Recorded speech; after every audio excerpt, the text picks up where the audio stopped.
Hey Knights! So, this is the next 3 chapters for the Traveler's Wish.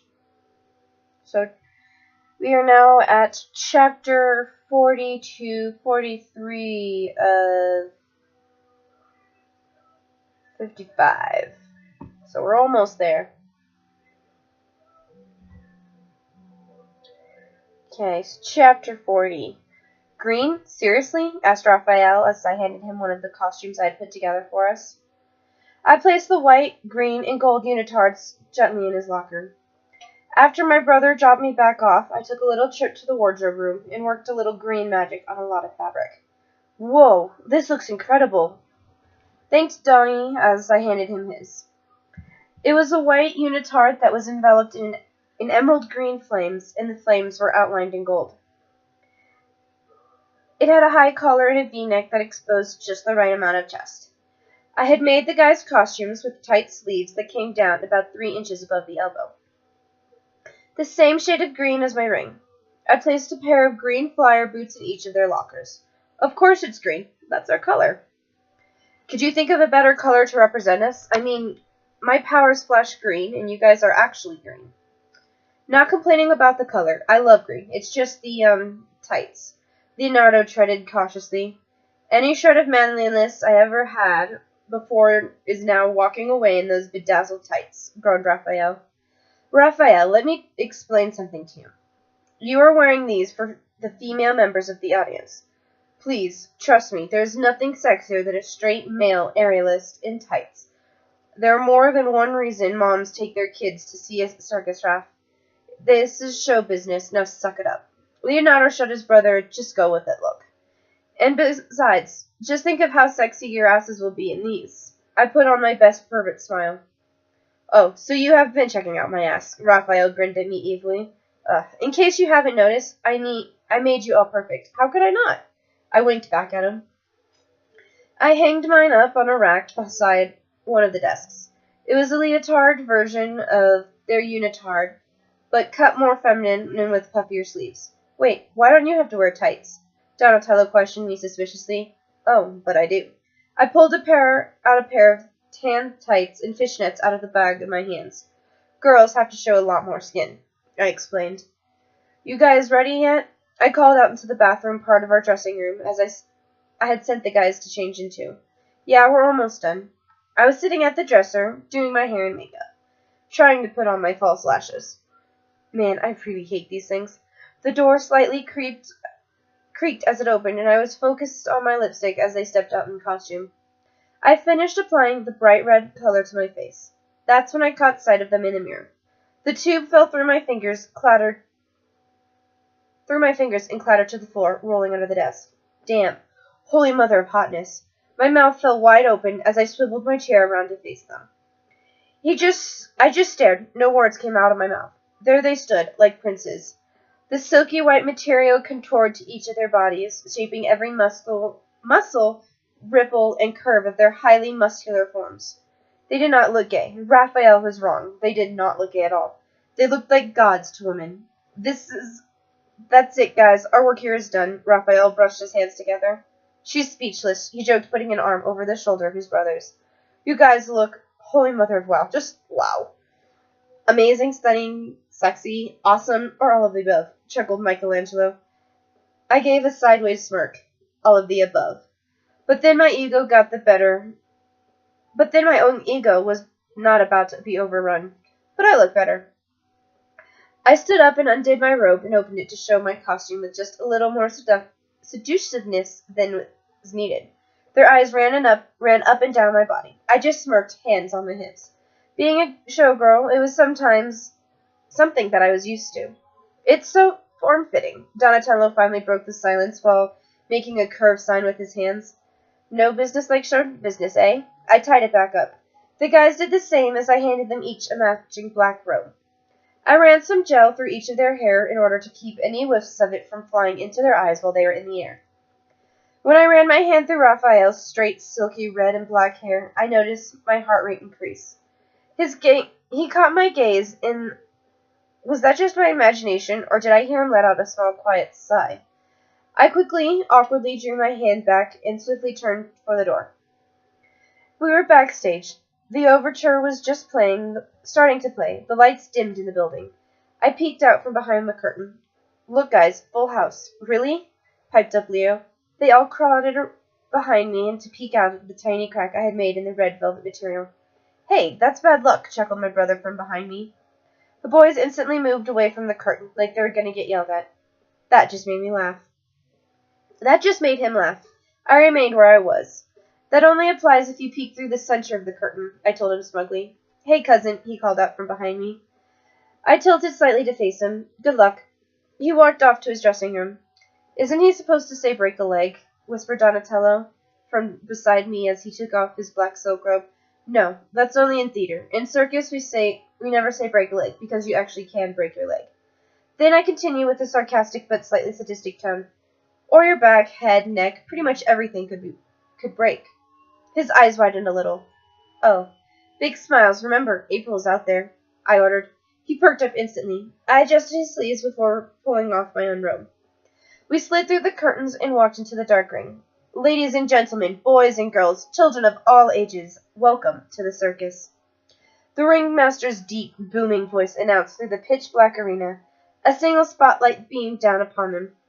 The arena filled with the sound of excitement and applause from thousands of people. I took my place behind Leonardo as we quickly and quietly climbed up the ladders and rope for each of our rigs, through the darkness being careful not to slip on anything. Look alive, you never know just who might be watching, I whispered up to them with a secretive smile. Which he didn't see, of course, due to the fact that it was almost completely dark in the building. Wait, what? He whispered back. I remained silent, and took my position in the middle of the platform, waiting for the stage lighting to turn on and reveal us to the crowd. And now, death-defying act of aerial thrills high above the ground on the flying trapeze. I give you the fearless Zemphara Troupe. The bright, brilliant, multi-colored stage lights instantly turned on, and the theme from Mission Impossible began to play. Donatello, Raphael, and Michelangelo all stood there like deer in the headlights. I can only imagine how much nervousness, fear, and stage fright is pumping through their systems right now. Style, I hissed through a giant plastered smile. Gracefully and much more rehearsed than earlier, we raised our arms to the audience. The audience roared. I looked over at Raphael on the catcher's trap. His usual sarcastic scorn that he wore was replaced by a huge, bullying, shell-yeah smile. Wow, and we haven't even done anything yet, said Mikey in astonishment as he sent the wave to a group of small children. I could get used to this, piped in Leonardo. I gave Raphael a nod to start swinging the catcher's trap. All right, guys, let's rock the house. Donnie handed me the bar. I swung out, not releasing from the bar till Raphael had grabbed my ankles. Mid-swing, I sent a wink to the audience before I re-caught the flyer's bar and landed on the pedestal to massive cheers. The act went perfect. Leonardo's twists and layouts were impeccable. Michelangelo's somersaults was, as I told him they'd be, the crown favorite. Soon it was time for Donatello and I to perform the passing leap. He gave me a slightly nervous gasp as I handed him the bar. Front row, third section down. I winked. He looked down, and there sat April and her father and her aunt. He gave me a sly smile. I got this. He sailed off the platform. Mikey quickly readied himself to catch the trapeze bars as soon as it returned.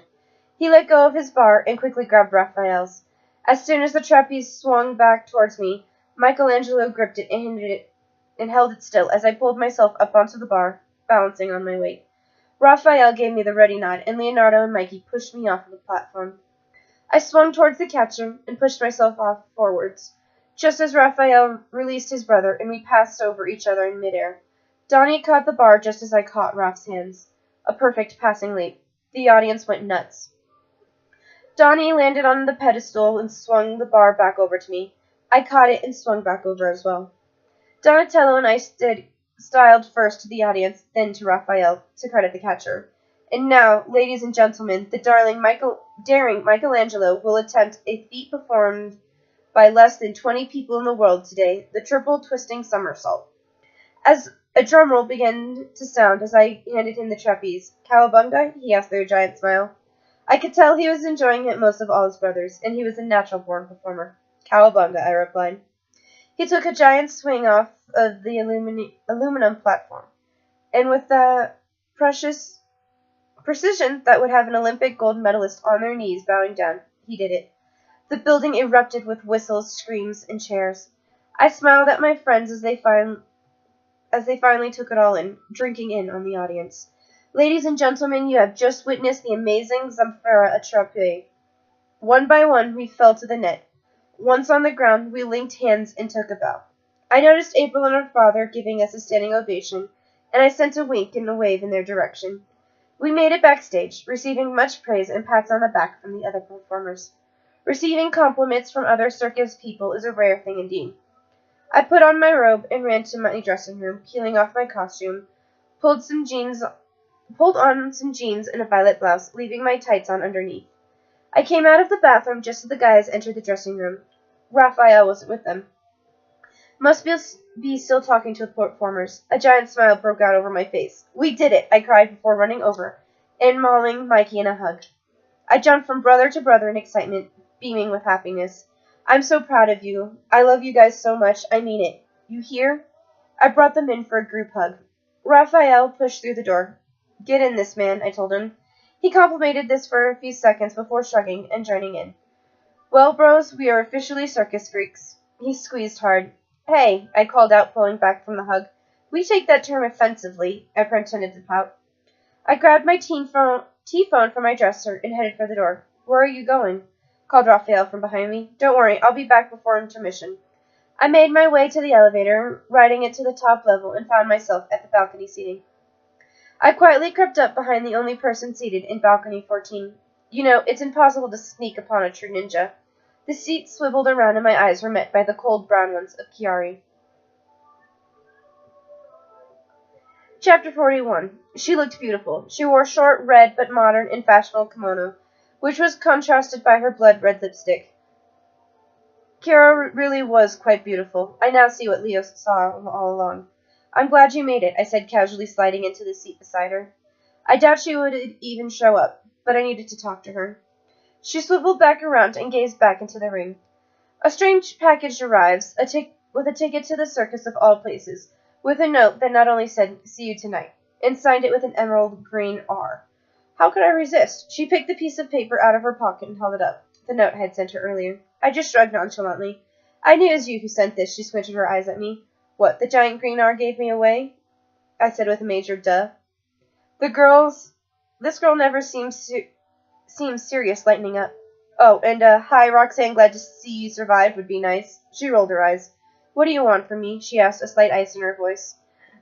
I slumped back into my seat, decided that this was not the time for sarcasm. Kari suspects betrayal around every corner. She could think this is a trap. What she needs to know is just some blunt honesty. I just wanted to say thank you. Her scowl disappeared, replaced by shock, with just a hint of disbelief and curiosity. For what?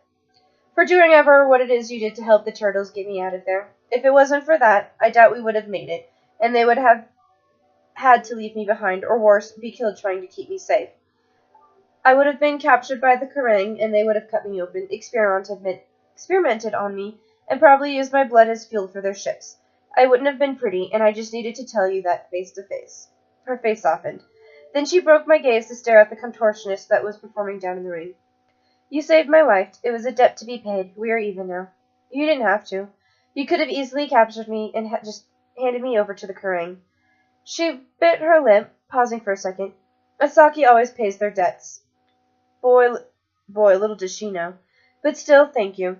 Now, I can be here to talking to you and not strapping down and dissected in some lab.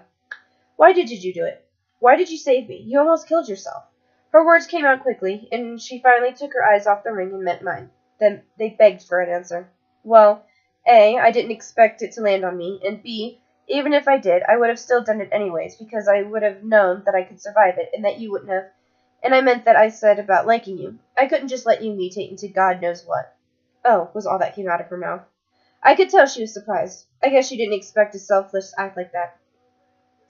She sighed, giving in, realizing that I truly didn't have an alternative motive behind all this. It pleases me that you survived. You're not totally unbearable to be around, she admitted. I smiled slightly. That was the closest thing to the compliment that Kiari could give. I cocked my head slightly. But truthfully, I didn't expect it to do that much damage to me, body and powers. I shuddered, remembering that horrible, godforsaken pain. Definitely not doing that willingly again. What did it do to you? Could I be mistaken, or was that a slight hint of compassion in her voice? I went silent. I guess that really must have been up to you to that contraptionist then, eh? She changed the subject and nodded to the flying trapeze. Yeah, that was me, I answered. That's a mystery. What would a powerful alien like yourself be doing entertaining humans in this? Is this like your alter ego here on Earth, like in superhero movies? She smiled a bit. Wait, was that a joke? I got Kiori to joke. I'm not that type of alien. I'm actually from a parallel Earth. I propped my elbows on the armrest. Wow, really? She sounded generally interested. Why I'm here working at this circus. Well, it's a long story, but I'm actually a real circus performer back on my home world. I paused. I always hated telling this story. When I was 6, my parents and my brother and I were not an accident. They died. I grew up without them. I could feel that all to feminity's ache in my stomach starting to build. But when I ended up here in this world, things turned out differently for my family. Here, I died in that crash, and they survived. So, when I stumbled upon my brother here, you'll see him later in the show on the high wire, I had to be as close as possible. He doesn't know it's me, of course, but I needed that chance to be around him, even just for a little while, so I volunteered to perform. She contemplated that for a few seconds. I understand, she finally spoke. Wait, what? How could she? My mother was taken from me when I was very young as well. I understand what you're doing.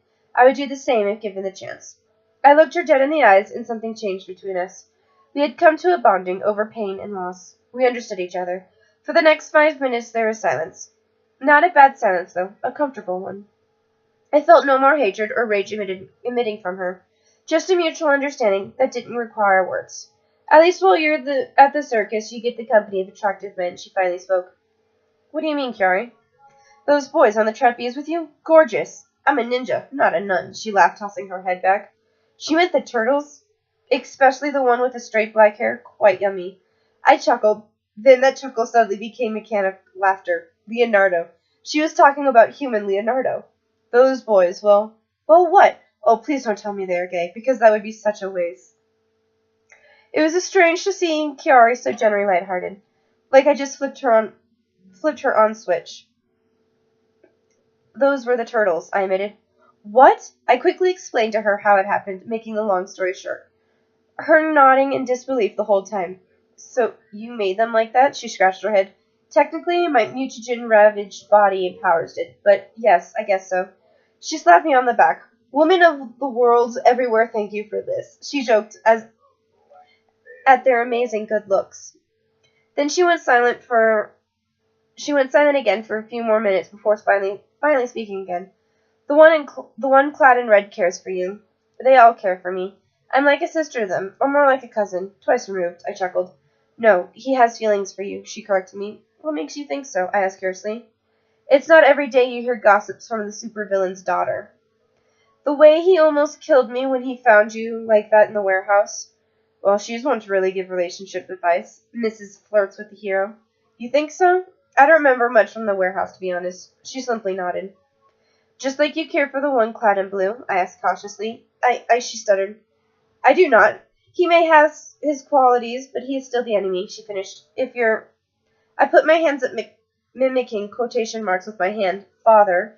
I put them back in my lap. Ordered you to kill him. Could you do it? She looked slightly insulted. Why did you do that with your hands when you said my father? I raised my eyebrow. I don't know. Maybe you should ask him. She shook her head and stood up. Did I make her angry? I've got to get back before they notice I'm missing. You're not going to say anything about any of this or anything I told you to anyone, are you? A slight worry began to rise. Would she betray me? Anti-heroes, man. You never know if you can or can't trust them. This, she pointed around. I was meditating in the dojo. This never happened. I was never here. She grabbed her purse from the floor. Thanks for the show. I've never been to a circus before. What buckethead has never taken his little girl out for cotton candy and a pony ride at the circus? Figures. With a slight wave, she was off. As soon as she was out of eyesight, I quickly stood up, examining her seat. When my eyes found exactly what I needed, a single strand of black hair that was stuck to the velvet. DNA. Perfect. Chapter 42. It was nearly intermission when Kiari left, so I had to take the black route under or the seating area is not to be seen and bombarded by autographs by the many patrons getting snacks and using the ballroom. It was dark as I walked through the small hallway, but luckily, spending the last few days in the New York City sewer system had taught me a thing or two about darkness. The sound of the halftime music filled the air in the background. "There you are, Roxy," a deep Brooklyn voice echoed from the darkness in front of me. Only 2 people called me Roxy, and only one has that rough accent. I squinted my eyes better in the dark, to see better in the dark, and a well-built figure emerged in front of me. "Hey, Raph, what are you doing down here?" I puzzled. Looking for you. I got worried after you left. You just disappeared," he replied. "You worried about me? How did you find me? This place is huge." Seriously, there's no way he could have known all these little shortcuts. Only someone who spends a lot of time in the stadium would know, which obviously I do. He held up his turtle comb, which apparently he had in his hands. "GPS on your T-phone, accurate to about 3 inches. He stated as if it was the most obvious thing in the world. "T-phone. It's called the T-phone here. I keep forgetting." I cocked a grin. "You were worried about me?" "Yes." His voice became very protective. "After what happened at the warehouse, I'm not taking any chances." He stuffed his hands into the deep pockets of his jacket. "I don't remember much of the warehouse, but I know what happened to me wasn't your fault," I reassured him, holding my hands together. "And hey, look at the bright side. It led you to being temporarily human and having a human experience." He leaned against the wall facing me. "And that led me to being able to bring you here and meeting my brother. It's like destiny. Still, you could have died. I had to watch you writhe in pain, and I swear, one time you cried out for me to help you." He shook his head. My heart warmed at his protectiveness of me as I took another step closer. I inhaled the faint smell of the leather from his jacket. My heart began to pound as I traced the thick leather of his jacket with my thumb. I felt him take a sharp breath. "Do you tease every guy like this?" His beautiful green eyes sarcastically scorned at me. I immediately pulled my hand away and stepped back slightly hurt. Kiara's words rang through my mind. The one clad in red cares for you." Did he think I was just leading him on, toying with him? "I don't mind," he chuckled. I rolled my eyes. "I most certainly am not a tease. Why would you think that?" He looked confused. "You know exactly what I mean, Roxanne." I shook my head. "Actually, I don't. So why don't you explain it to me?" I knew exactly what he was talking about, but I needed him to say it, to hear exactly what he was thinking. "Like yesterday, you kissed me on the trapeze. The way you let me hold me while we danced, that look you gave me when you were putting that crap in my hair. Pretty much all the looks you give me. Do you even realize what they do to me? And then back at the warehouse? But you wouldn't remember that, as you were probably higher than a freaking airplane." He trailed off, staring slightly at the floor. I propped my back against the wall and steadied my shoes, gathering my courage. There is one thing that I really liked that I can remember from the warehouse, though. I think he was blushing, but it was hard to tell in the darkness. What? His tone was a forced calm. I took a rapid breath and grabbed his shoulders, pushing him against the wall completely, and crushed my mouth against his. Chapter 43. He squirmed, holding his hands awkwardly out beside him, not sure what to do. Did I just cross a line? Shock registered on his face. Embarrassed, I pulled back. "I'm sorry," I apologized, stepping back. He gulped and caught his breath, and soon a cocky grin was plastered to his face. "I'm not." He grabbed my arms and jerked me to his chest. He held me tight, pinning me against him, tucking my head under his chin in a simple embrace. He just held me. He closed his eyes, sighing. Being held by him was amazing. My pounding heart began to relax, and I staked my arms around his back. "If anyone should be sorry, it's me. I've never done this before. You just caught me off guard, that's all," he said through a smile. Man, he put off a lot of body heat as a human. Way different than his partly cold-blooded mutant form, which, though put off some heat, wasn't exactly warm. I snuggled into his chest. He smelled amazing, like rosin, hair gel, and, of course, pizza. "Don't worry, I'll go easy on you," I teased. "You better not. Ain't half as fun." He laughed, pulling me back to look him in the eyes, our lips just inches away. "Let's try that again, shall we?" he said gently. I nodded. He leaned and ever so slightly planted a soft kiss on my lips. He pulled back, smiling madly, like he just accomplished an impossibly taunting task. He did a small fist pump using only his wrist. "What was that for?" I asked curiously. "Oh, nothing. Just first one out of my brothers to kiss a girl." I playfully rolled my eyes. If you'd call that a kiss. I stood up on my toes and kissed him hard, teasing his lower lips with my teeth. I pulled back, and his facial expression looked like he was on ecstasy. Not that I've ever seen anyone on ecstasy. It's just amusing that is what they would look like. Soon a wary, mischievous smile was on his face. His hands found their way to my wrist, gripping it tight. You know, that whole see then learn thing you do that was passed on to me and my brothers? He quickly turned, moving me so I was the one pressed against the wall. He grabbed my hands, holding them above my head. This should be fun. Learning instantly, he kissed me hard. Harder than I had kissed him, and this time I returned the kiss. I tried to put my arms down, but he held them there. Oh, two can play this game. He may have strength, but I've got experience. I began placing small kisses on his lips, and then began trailing them to his cheek, down his neck, kissing each spot harder and harder, till I reached his collarbone. I gently teased the spot with my mouth. I felt him shudder and moan quietly, dropping my hands to wrap his own around my waist, pulling me any closer, and I'd probably stop breathing. He kissed me again, this time more passionate. He mimicked my movements, and soon we were having an all-out tongue war. My hands running through his hair. Panting, he pulled me against his chest again, kissing my head, he muffled into my hair. That was amazing. How did you learn to do all that with your mouth? Well, douchebag or not, my ex did teach me a couple of things. Make-out-wise, anyways. I laughed into his shoulder. Ladies and gentlemen, please return to your seats. The second half of the circus will begin momentarily. The ringmaster's voice echoed everywhere. Well, that's our cue, Romeo, I said, pulling out of his embrace and slipping my arm around his. Time to get ready for finale. I pulled towards the exit door. And let's not tell your family about this just yet, okay? When the time is right, we will tell them. We made our way past the dressing room when a voice called out from behind me. Well, cousin, a catcher? I took you more of a flyer type.